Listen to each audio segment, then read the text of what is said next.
President Joe Biden is calling the mass shooting in Buffalo, New York by a white supremacist domestic terrorism. The president visited Buffalo Tuesday and condemned white supremacy and the ideology of hate. Christopher Martinez reports. President Joe Biden's speech came after the Saturday shooting that killed 10 and injured 5, and revelations that the shooter apparently targeted African Americans. What happened here is simple and straightforward: terrorism. Terrorism, domestic terrorism, violence inflicted in the service of hate and the vicious thirst for power that defines one group of people being inherently inferior to any other group. White supremacy is a poison. It's a poison running through it. It really is. We need to say as clearly and forcefully as we can that the ideology of white supremacy has no place in America. He says democracy is in danger like never before, and it's time for people to speak up as a majority that rejects white supremacy. The shooting has also sparked renewed calls for stronger gun control laws. President Biden referred to that in his speech, singling out assault weapons in particular. Reporting for Pacifica Radio News KPFA, I'm Christopher Martinez. House Democrats spoke out against the replacement conspiracy theory the gunman cited in a 180-page manifesto. It claims liberals are trying to replace white voters to advance a political agenda and has been promoted by right-wing pundits like Tucker Carlson and the third highest-ranking House Republican, Elise Stefanik. Here's New York Democrat Hakeem Jeffries. House Republicans are fanning the flames of hatred and embracing a racist conspiracy theory put forth by white supremacists on so-called replacement.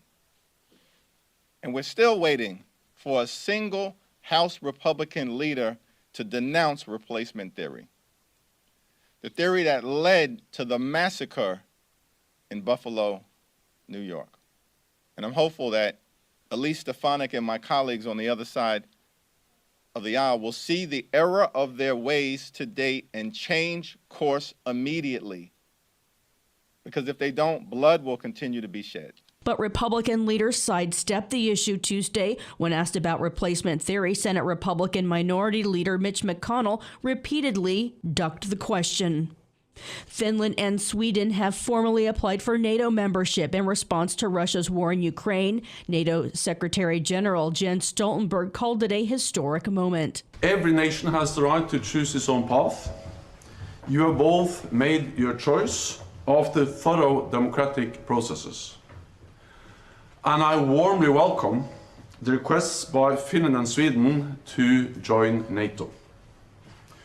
You are our closest partners, and your membership in NATO would increase our shared security. The applications must now be weighed by 30 member countries. The process is expected to take about 2 weeks. Turkey's President Recep Tayyip Erdogan has expressed reservations over Finland and Sweden's support for Kurdish fighters. The two could officially become members if Erdogan's objections are overcome. NATO wants to move quickly, given the threat from Russia hanging over the Nordic nation's head. It's a stark contrast over Ukraine's bid to join NATO, which officials have said would take years. A Russian soldier facing the first war crimes trial in Ukraine since the start of the war pled guilty to charges of killing a civilian today. 21-year-old Sergeant Vadim Sheshimarin faces life in prison if convicted of shooting a 68-year-old Ukrainian man in the head through an open car window in a village in the northeastern Sumy region 4 days into the invasion.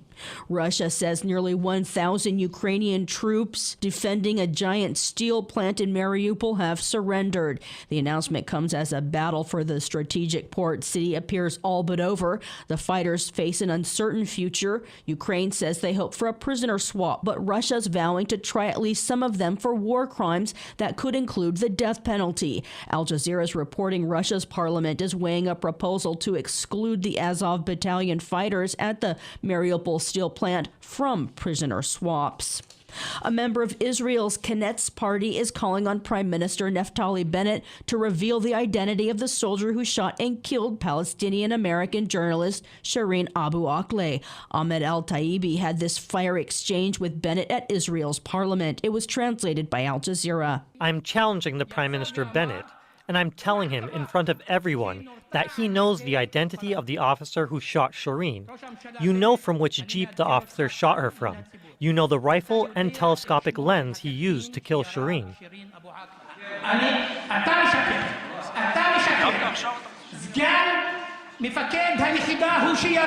You are lying. You are a liar. If I lied, the entire world would know. It's not me who's called the swindler by everyone. And once again, I challenge you that you know from which jeep the officer shot her from. And you know the rifle and the telescopic lens he used to kill Shireen. Akleh, a journalist for the Al Jazeera network, was shot in the head and killed last week. Witnesses say she was hit by Israeli fire. The Catholic Church has condemned Israeli treatment of mourners in the wake of her death. Donald Trump's choice for Pennsylvania governor has won his primary, and his Senate pick is locked in an exceedingly close contest that shows the former president's continued hold in the Republican Party.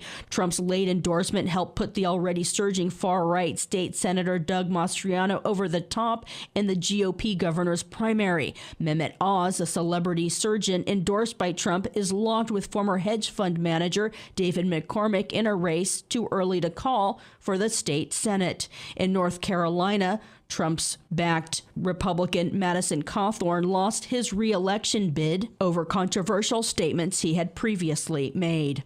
I'm Christina Onnested, reporting for Pacifica Radio.